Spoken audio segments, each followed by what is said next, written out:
Good evening. Okay. எல்லாரும் பாத்தீங்கன்னா ஒரு 10 நிமிஷம் மட்டும் உட்கார்ந்து சாப்பிட்டு முடிச்சிடுறேன். என்ன ப்ரோக்ராம் நிறைய பார்த்துட்டு இருக்கீங்க. ஒரு 10 நிமிஷம் தயாரா? சீக்கிரம் சொல்லி கொடுங்க.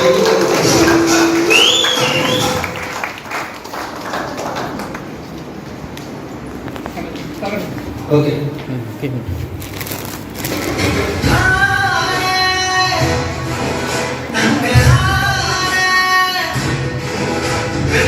ஓகே, என்ன அறிமுகப்படுத்திக்க ரெண்டு பேர் பி முருகேசன். இன்னைக்கு திருச்செங்கோட்லேருந்து இந்த ப்ரோக்ராம் வந்திருக்கேன். மைலேஜ் மார்க்கெட்டிங்கில் இன்னைக்கு ஒரு டிஸ்ட்ரிபியூட்டராக ஸ்டார்ட் பண்ணி படிப்படியாக கண்டினியூவாக பண்ணுறதோட ரிசல்ட் தான் இன்னைக்கு ஸ்டேட் டீம் கோஆர்டினேட்டர் ஆகிட்டேன். இந்த பிஸ்னஸை டெவலப் பண்ணிட்டு ஃபர்ஸ்ட் ஆஃப் ஆல் இந்த வாய்ப்பு கொடுத்த கொஞ்சம் பேருக்கு நன்றி சொல்லணும். என்ன எனக்கு இந்த ஒரு வாய்ப்பு அப்படின்னு சொல்லி, ஏன்னா கரெக்டான ஒரு நபரை தேடி கண்டுபிடிச்சு நம்மளாம் ஒரு ஃபாலோ பேப்பர்னாலும் ஃபாலோ பண்ணுவோம். என்ன இந்த இண்டஸ்ட்ரி கொண்டு வரக்கு 1.5 வருஷம் 2 வருஷம் ஆச்சு. என்னை துரத்தி உள்ள அந்த இண்டஸ்ட்ரிக்குள்ள தள்ளி விட்டு ஸோ இன்னைக்கு இந்த இடத்த அழகாக பார்த்துட்டு இருக்கக்கூடிய எனக்கு வாய்ப்பு கொடுத்த டிஸ்ட்ரிக்ட் டீம் கோஆர்டினேட்டர் லீடர் ராஜா சாருக்கு மிகவும் மனமார்ந்த நன்றியை தெரிவிக்கிறேன்.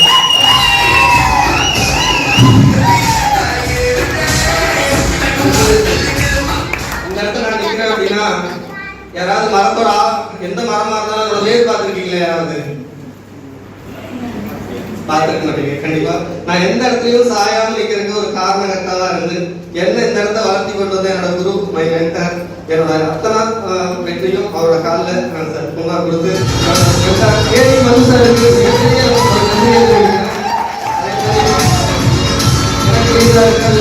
நடத்தவும் மிகப்பெரிய நன்றி சார் தெரிவிக்கிறேன்.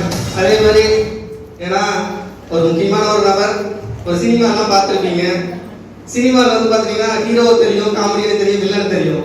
யாராவது போட்டோ ஆர்டிஸ்ட்டை பார்த்துருக்கீங்களா? பேக்ரவுண்ட் ஒர்க் பண்ணுறவங்க.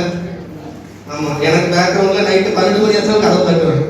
இந்த மாதிரி ஒரு நாளும் 2 மணிக்கு 3 மணிக்கு நான் எந்த டைம் போனாலும் தூக்கத்தில் இருந்துச்சு எனக்கு கதவை ஓப்பன் கொடுத்து என்ன இந்த இடத்துக்கு கொண்டு வரக்கு ஒரு காரணமாக இருந்த என்னோட சிங்கப்பெண் சுகன்யா மேடத்துக்கு மனமான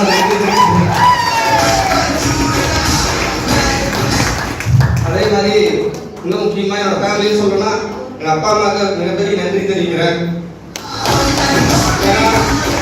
ஏதோ பண்ணா அவர் என்ன பண்ணல, பண்ணவும் சொல்ல பண்ண வேணான்னு சொல்ல, என்னமோ பண்ணிக்க அப்படிங்கிற மாதிரி என்னோட போக்கில் விட்டனால தான் நீங்கள் எஸ்டிசியான அதுக்காக மிகப்பெரிய ஒரு நன்றி. அப்பா அம்மா சித்தப்பா தம்பி எல்லாத்துக்கும் எங்கள் வீட்டில் எல்லாத்துக்கும் மிகப்பெரிய நன்றி தெரிவிச்சுக்கிறேன். அதே மாதிரி இந்த இடத்துல நிற்கிறேன் அப்படின்னா எனக்கு என் உயிரோட மேலான டிஸ்ட்ரிபியூட்டர் இன்னைக்கு என்னோட ப்ரோக்ராம் பார்க்கறதுக்காக வந்துட்டு ஒரு எனக்கு டீம்ல இருக்க சோல்ஜர் லீடர்ஸும் எல்லா டிஸ்ட்ரிபியூட்டருக்கும் மனமார்ந்த நன்றியை தெரிவிச்சுக்கிறேன். நான் எப்பவுமே சொல்லுவேன், ஜஸ்ட் நான் ஒரு கேப்டன் மட்டும்தான், உங்களை நான் வந்து சொல்ற ஒரு வழிநடத்தி போற ஒரு லீடர் மட்டும்தான். மொத்த வேலையும் இந்த ஒரு கோட் இருக்குன்னா உங்களோட ஒவ்வொருத்தரோட ஒவ்வொரு சேல்ஸ் நல்லா இந்த இடத்துல வந்திருக்கேன் அப்படின்னு நான் எனக்கு தெரியும். அதனால எல்லா டிஸ்ட்ரிபியூட்டருக்கும் ஒரு மனமார்ந்த நன்றியை தெரிவிச்சுக்கிறேன். நான் 2017 மைலேஜ் மார்க்கெட்டிங்கை ஸ்டார்ட் பண்ணேன். எல்லாரும் வச்சுருப்பாங்க 2017 நான் ஸ்டார்ட் பண்ணுறதுக்கு முன்னாடி நான் ஏர்டெல் ஆஃபீஸில் வேலைக்கு போயிட்டு இருந்தேன். அங்கே வேலைக்கு போயிட்டு இருக்கும்போது இந்த ஒரு வாய்ப்பு எனக்கு கிடைச்சிச்சு. அதுக்கு முன்னாடி ஏர்டெல் எல்லாருமே நான் மைலேஜ் வர்றதுக்கு முன்னாடி வாழ்க்கை நல்லா போகும், ஏன்னா சம்பளம் வரும், ஃபேமிலி பார்த்துக்கும் சூப்பராக போகும். ஆனால் மைலேஜ் வந்ததுக்கப்புறம் என்ன ஆகும், அது கொஞ்சம் லீவ் எல்லாம் போடுற மாதிரி இருக்கும். நல்லா போயிட்டு இருந்துச்சு. இதுக்கு முன்னாடி நெட்ஒர்க்லாம் பண்ணாலும் இந்த கம்பெனி பற்றி எனக்கு பெருசாக ஐடியாஸ் எல்லாம் இல்லை. ஒரு சோல்ஜர் ஆர்ச்சர் வரல என்ன பண்ணேன், கம்பெனி என்ன அப்படிங்கிறதுலாம் பெரிய நம்பிக்கை இல்லை. மைலேஜில் நான் வர முடியும் அப்படி பெரிய கம்பெனி அப்படின்னு. ஆனால் சோல்ஜர் ஆர்ச்சர் முடிக்கும் போது என்னாச்சு, கம்பெனியோட ஏன்னா அப்பெல்லாம் நான் கொடுத்து வச்சதுன்னு சொல்ல முடியும், எனக்கு கிடைச்ச ட்ரைனிங்லாம் மனோஜ் சார் மூலியமா கிடைச்சிச்சு. அவரை பார்த்தேன், இந்த ஃபீல்டில் இத்தனை வருஷமா இருக்காரு, இவ்வளோ பொசிஷன் வளர்ந்துருக்காருங்கிறத பார்த்து வளர்ந்த நான் அவங்க. அது மாதிரி அவர் பார்த்து ஒரு ஆர்ச்சர் வரும்போது என்னாச்சு, இதுதான் நம்மளோட கெரியர் அப்படின்னு சொல்லி நான் சூஸ் பண்ண ஆரம்பிச்சேன். அப்பதான் கொஞ்சம் பிரச்சனையை வர ஆரம்பிச்சிச்சு. என்னன்னா வேலையை கொஞ்சம் கம்மி பண்ணிட்டு பிசினஸ் டெவலப் பண்றதுக்காக நான் டைம் ஒதுக்க ஆரம்பிச்சேன். ஸோ அந்த மாதிரி டைம்ல என்ன ஆச்சுன்னா குடும்பத்துக்கு வருமானம் கம்மியாகும். கரெக்டா இல்லைங்களா? குடும்பத்துல வருமானம் கம்மியாச்சுன்னா என்ன ஆகும், மோசமான சூழ்நிலை எல்லாம் வரும். கரெக்டா இல்லைங்களா? ஸோ அந்த மாதிரி வருமானம் கம்மியாச்சு. வருமானம் கம்மியானால குடும்பத்துல நிறைய சண்டை சச்சரவு, பெரிய பிரச்சனைகள்லாம் வந்துச்சு. ஸோ அந்த மாதிரி கொஞ்சம் படிப்படியாக போகும்போது ஓரளவுக்கு ஆச்சரியம் டீம் கோஆர்டினேட்டர்லாம் வந்தேன். இதோட ஒரு மிகப்பெரிய ஒரு சம்பவம் நடந்துச்சு. ஏன்னா இந்த மைலேஜில் எப்பவுமே எல்லாம் சொல்லுவாங்க லீடர் பார்த்துக்கோங்க. எனக்கு அந்த டைமில் என்ன நடந்துச்சு அப்படின்னா, லீடரோட மிஸ் அண்டர்ஸ்டாண்டிங்கால என்னோட டீம் எல்லாமே லீடர் எனக்கு மேலே சீனியர் 2 பேர் என்ன போயிட்டாங்க, வேற டீம் போயிட்டாங்க. அவங்க வேற டீம் போனாங்க. என்னன்னா அங்கே பார்த்தா நான் மட்டும் தான் நின்றுட்டு இருப்பேன். ஸோ அதுக்கடுத்து என்ன அப்படின்னா, அவர் போனது மட்டும் இல்லாமல் டீமில் இருக்க டிஸ்ட்ரிபியூட்டர் சேர்த்து கூட்டிகிட்டு போயிட்டாரு. இந்த வடிவம் சொல்லுவாங்க, வட்ட கிணறு இங்கே தான் எல்லாரும் தண்ணி வந்து போயிருந்தாங்க அப்படின்னு. வாரியர் ப்ரோக்ராம் நான் செலிப்ரேஷன் நடத்தும் போது இதே மாதிரி ஒரு ஸ்டேஜில் 37 பேர் வச்சு பண்ணேன். ஆனால் டிசி அவங்க திரும்பி பார்க்க ஒருத்தர் நான் தான் டிசி, ஏன்னா இப்போ சேர்த்து போட்டு நான் டீம் கோஆர்டினேட்டர் ஆகிட்டேன். ஸோ அந்த இடத்துல நின்று அந்த இடத்துல ஒரு முடிவு எடுத்தேன். ஏன்னா அந்த டைமில் வந்து பார்த்துக்கிட்டீங்க அப்படின்னா என் ஃபேமிலியில் பெரிய ஒரு இன்சிடென்ட் நடந்துச்சு. வருமானம் இல்லை, இதெல்லாம் இல்லை. என் ஒய்ஃப் சூசைட் பண்ணிட்டாங்க, தூக்கு போட்டுட்டாங்க. ஸோ அந்த மாதிரி தருணம் எனக்கு மறக்க முடியாமல் ஒரு சம்பவமாக மாறிச்சு. ஸோ அப்போ நான் ஒரு முடிவு எடுத்தேன். என்ன காரணம், பணம் இல்லை, வருமானம் இல்லை, தகுதி இல்லைன்னு சொல்லிட்டு நீங்க புறக்கணிச்சாங்கல்ல, இதே ஒரு நாள் ஒரு தகுதி உயர்த்தி இவங்க எல்லாம் என்னோட ப்ரோக்ராம் கூட்டிட்டு வந்து உட்காந்து காமிக்குது, தகுதி இன்க்ரீஸ் ஆகலாம் ஆகாதா? அந்த மாதிரி அன்னைக்கு ஒரு முடிவு எடுத்து மைலேஜ் பண்ண ஆரம்பிச்சேன். அடுத்து team coordinator area team coordinator வரலும் இந்த பிஸ்னஸை கற்றுக்க ஆரம்பிச்சு, படிப்படியாக பிஸ்னஸ் கற்றுக்க ஆரம்பித்தேன். கற்றுக்கிறது ஏடிசி ஆனேன். அதுக்கடுத்து திடீர்னு என்னாச்சு, கொரோனா வந்துச்சு. அது இதோட பெரிய சம்பவம். கொரோனா உலகத்துக்கு வரல, எனக்கு வந்துச்சு. சிவாஜி படம்லாம் பார்த்துருக்கீங்கல்ல, சிவாஜி சார் என்ன ஆயிடுவாரு, செத்து போயிடுவாரு. கரெக்டா? திரும்ப என்ன பண்ணுவாங்க, திரும்பவும் இன்னொரு டாக்டர் வச்சு பழக்க வச்சுருவாங்க. அதே மாதிரி 25 நாள் ஹாஸ்பிட்டல் இருந்து முடியாதுன்னு தள்ளி விட்டு இங்கே திருச்செங்கோடு ஜிஹெச்ல இருந்து நாமக்கல் ஜிஹெச்சுக்கு கூட்டிகிட்டு போய் உழக்கி வச்சு, இந்த நபர் வந்து உலகத்தில் சாதிக்கு பிறந்தவன் சாவர்கள் அப்படின்னு சொல்லி உழக்கி வச்சாங்க. அதுக்கடுத்து நான் நினைச்சேன், கோயம்புத்தூர்ல இருந்து கொட்டிக்கிட்டெல்லாம் கட்டிக்கிட்டு திருச்செங்கோடு வந்த சொந்த ஊருக்கு, இதுக்கடுத்து வேண்டாம் அப்படின்னு. அதுக்கப்புறம் என்னாச்சு அப்படின்னா, அங்கேயும் போயிட்டு தான் கொரோனாலாம் வருது. வீட்டில் ஒரு கொஞ்சம் கோர்ஸ்னாலையும் கொஞ்சம் கடன் இந்த மாதிரி வருமானம் தள்ளிட்டாங்க. வேணுந்த காலேஜில் வேலைக்கு போயிட்டு இருந்தேன். ஸோ அப்படியே போக போக டிஸ்ட்ரிக்ட் டீம் கோஆர்டினேட்டர் ரேங்க் 2023 ஸ்டார்டிங்கில் நான் டிசம்பரில் நான் வந்து ஆரம்பித்தேன். ஸோ அதுக்கடுத்து ஒரு 2-3 மாதங்கள்லாம் சின்ன சின்ன கடன்லாம் கட்டிட்டு இந்த பிஸ்னஸ்க்காக ஒரு மாதம் சம்பளத்தை வச்சு இந்த பிஸ்னஸ் இதில் வந்து ஃபுல் டைமாக இறங்குறோம். என்ன நடந்தாலும் பார்த்துக்கலாம், என்ன நடந்தாலும் போது ஒரு வருஷம் ஒரு வருமானம் எல்லாம் ஒரு 1 லட்ச ரூபா கடன் ஆகுமா, அதுக்கு மேலே என்ன போகுது அப்படின்னு சொல்லிட்டு ஃபுல் டைமாக இந்த பிஸ்னஸ் இறங்க ஆரம்பித்தேன். ஸோ ஃபுல் டைமாக இறங்க ஆரம்பிச்சு ஒரு வருஷம் 2 மாதத்தில் ஜோனல் டீம் கோஆர்டினேட்டர் ஆனேன். போன நவம்பரில் ஜோனல் டீம் கோஆர்டினேட்டர் ஆனேன். எனக்கு இந்த 27ஆம் தேதிங்கிறது ஆசிரியர் நாள். 27/12 தான் போன ஆரம்பம் நடந்தது. அதில் ஏன்னா மேரேஜ் 27 தான் நடந்துச்சு. ஒரு செலிப்ரேஷன் டிசி செலிப்ரேஷன் 27 தான் நடந்துச்சு. இன்னைக்கு எஸ்டிசி செலிப்ரேஷன் 27 தான் நடக்குது. இந்த 9 எனக்கு ராசியான நம்பர், ஏன்னா லாபஸ் அடிக்கடி எடுப்பதுனால. ஸோ அந்த மாதிரி 27 ஜோனல் டீம் கோஆர்டினேட்டர் ஆனேன். அடுத்த ஒரு 1 இயர் நல்லா ஃபுல்லாக ஃபோக்கஸ் பண்ணி ஃபுல் டைமாக ஃபுல் டெடிகேட்டிவாக 24 மணி நேரம் இருக்க, ஒரு நாளுக்கு 4 மணி நேரம் தூங்க விட்டுருவாங்க. அந்த 20 மணி நேரம் இந்த பிஸ்னஸ்க்காக நான் ஓட ஆரம்பிச்சேன். வீட்டில் இருக்கவங்க எல்லாருக்குமே தெரியும், எங்கேயோ ஓடிக்கிட்டே தான் இருக்காங்க, என்னதான் நடக்க போகுது இல்லை அப்படின்னு அவங்க பார்த்துருந்தாங்க. லாஸ்ட் ஒரு 2.5 வருஷமா ஃபுல் டைம் பண்ணு ஒரு ரிசல்ட். இன்னைக்கு நான் சேஃப்டி கோஆர்டினேட்டர் சூட்டு போட்டு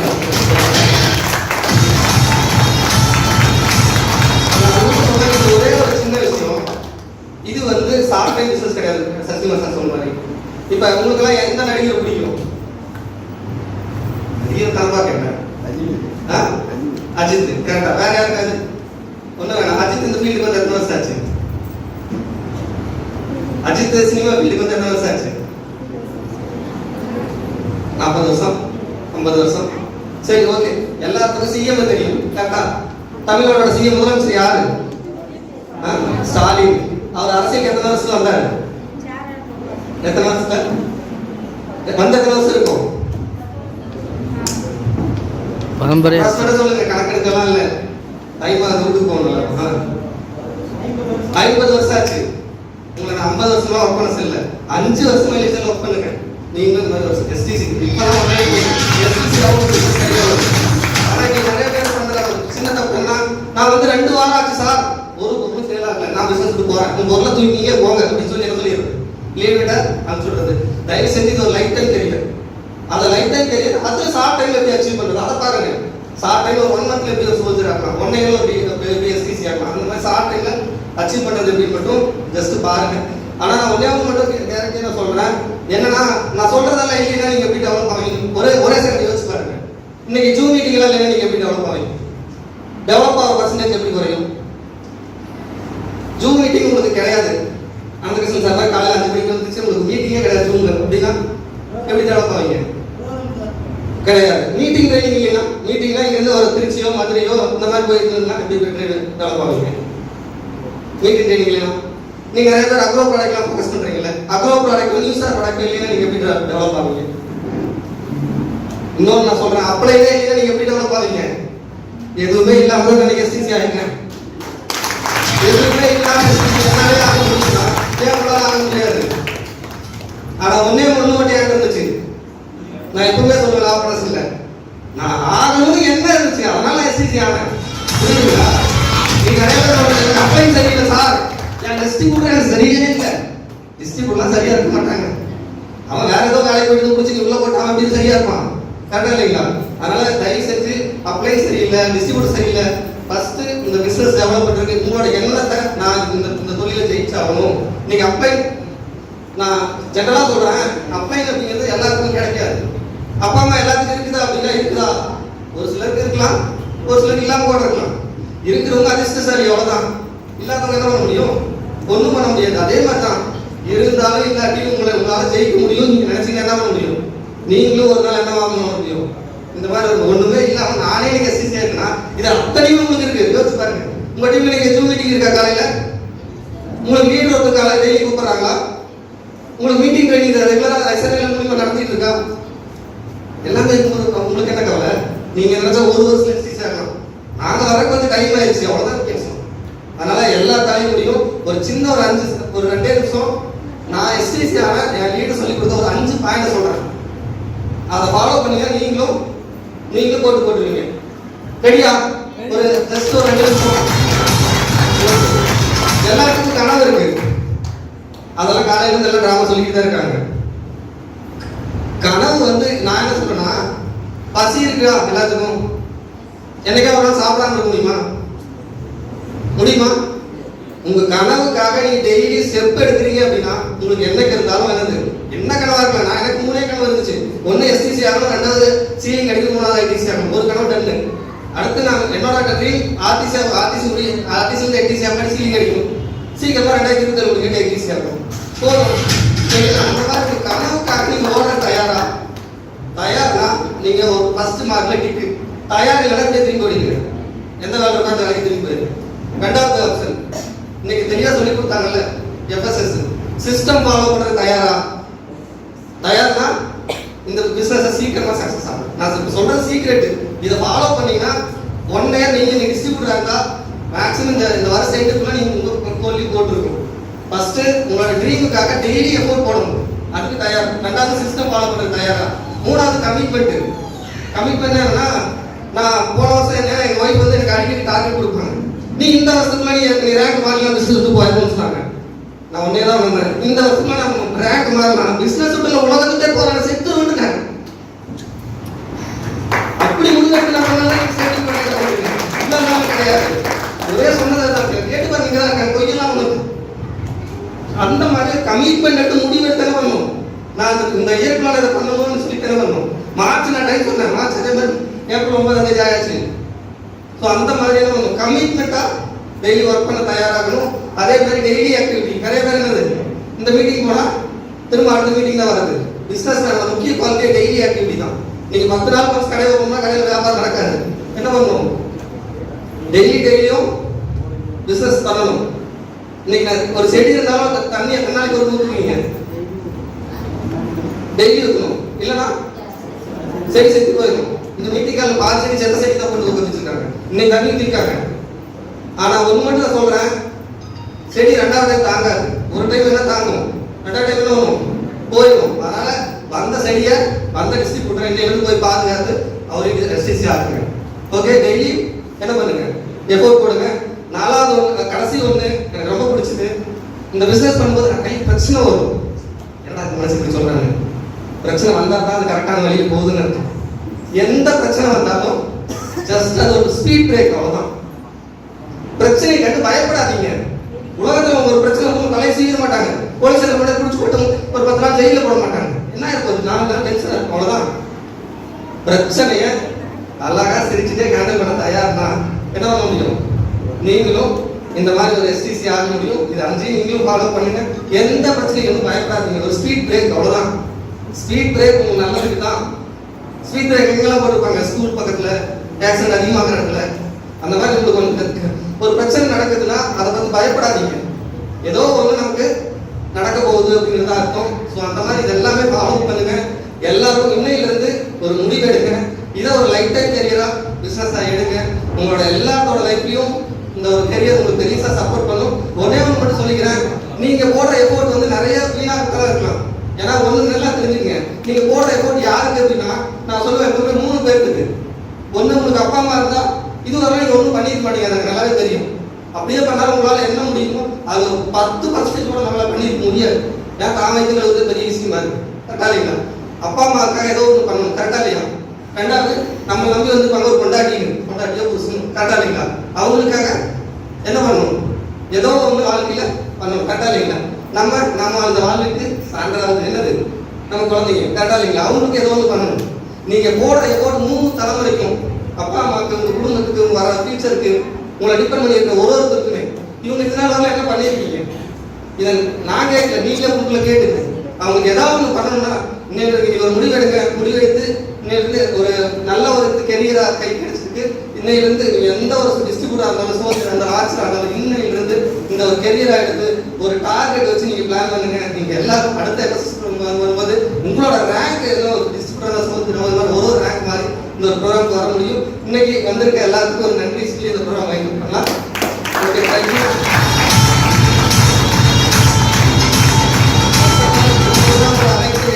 இன்னைக்கு புது டிஸ்ட்ரிபியூட்டரா இந்த தான் ஃபர்ஸ்ட் டைம் நான் வந்திருக்கேன் அப்படின்னு சொல்லிட்டு இந்த ப்ரோக்ராம் வருகை இருக்கக்கூடிய அனைத்து டிஸ்ட்ரிபியூட்டருக்கும் SN அசோசியேஷன் சார்பாகவும் மைலேஜ் மார்க்கெட்டிங் கம்பெனி சார்பாகவும் நல்ல ஒரு நன்றியும் பாராட்டும் தெரிவிச்சுக்கிறேன். எல்லா டிஸ்ட்ரிபியூட்டரும் லீடர்ஸ் போஸ்ட் பண்ணியிருந்தாலும் இந்த எஃப்எஸ்எஸ்ல எனக்கு ஏதாவது கிடைக்கும்னு சொல்லிட்டு இந்த எஃப்எஸ் ப்ரோக்ராம் வந்திருக்க அனைத்து டிஸ்ட்ரிபியூட்டருக்கும் SN அசோசியேட் சார்பாகவும் இன்னைக்கு மைலேஜ் மார்க்கெட்டிங் கம்பெனி சார்பாகவும் மிகப்பெரிய ஒரு நன்றியை தெரிவிச்சுக்கிறேன். அவங்க வழிநடத்தக்கூடிய சோல்ஜர் லீடர்ஸ், எல்லா சோல்ஜர் ஆர்ச்சர் வாரியர் லீடர்ஸ்க்கும் ஒரு மனமார்ந்த ஒரு நன்றியும் இன்னைக்கு வந்து தெரிவிக்கிறதுக்காக மிகப்பெரிய ஒரு நன்றியை தெரிவிச்சுக்கிறேன். அதே மாதிரி இன்னைக்கு அவங்களையும் வழிநடத்தி போயிட்டு இருக்க team coordinator leader, area team coordinator, district team coordinator leader அனைவருக்கும் SN அசோசியேட் சார்பாகவும் மைலேஜ் மார்க்கெட்டிங் கம்பெனி சார்பாகவும் மிகப்பெரிய ஒரு நன்றியை தெரிவிச்சுக்கிறேன்.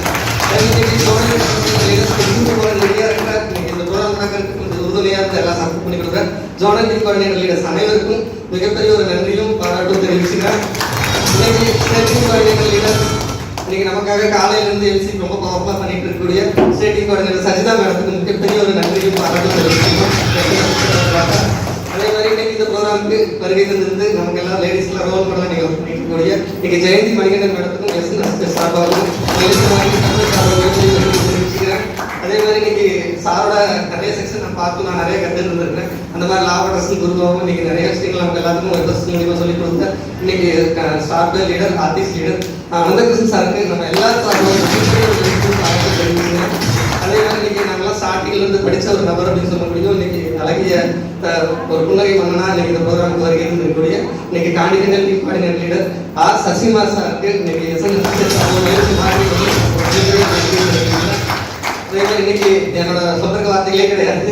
ஏன்னா நான் இந்த இடத்துல இருக்கிறதா ஒரு முக்கியமான நபர், என்னோட மென்டார், என்னோட குரு, என்னோட எல்லா வளர்ச்சிக்கும் உறுதுணையா இருந்து இன்னைக்கு நான் இந்த இடத்துக்கு கொண்டு வந்து நிறுத்திய இன்னைக்கு continental team coordinator leader coach அவர் பிராண்ட் அம்பாசிடர் KV மது சாருக்கு என்னோட ஃபேமிலி சார்பாகவும் தலைவர் சார்பாகவும் மைண்டர் பண்ணது ஸ்நாக்ஸ் அரேஞ்ச் பண்ணியிருக்கு. எடுத்துட்டு இன்னைக்கு டீயை குடிச்சதுக்கு அப்புறம் ஒரு முடிவெடுத்து இந்த காலில் இருந்து காலை வெளியில் எடுத்து வைங்க. உங்களுக்கு அடுத்த ஒரு ப்ரோக்ராம் வரும்போது நீங்களும் இந்த மாதிரி ஒரு அடுத்த ரேங்க்ல நீங்க ஸ்டேஜ்ல வர நபராக இருக்குன்னு சொல்லிட்டு நீங்க அட்டன் வந்திருக்கக்கூடிய என்னோட சொந்தக்காரங்கள்ல இருந்து வந்து எல்லா டிஸ்ட்ரிபியூட்டர் லீடர்ஸ் அனைவருக்கும் மீண்டும் ஒரு மிகப்பெரிய நன்றியை தெரிவிச்சு ப்ரோக்ராம். தேங்க்யூ.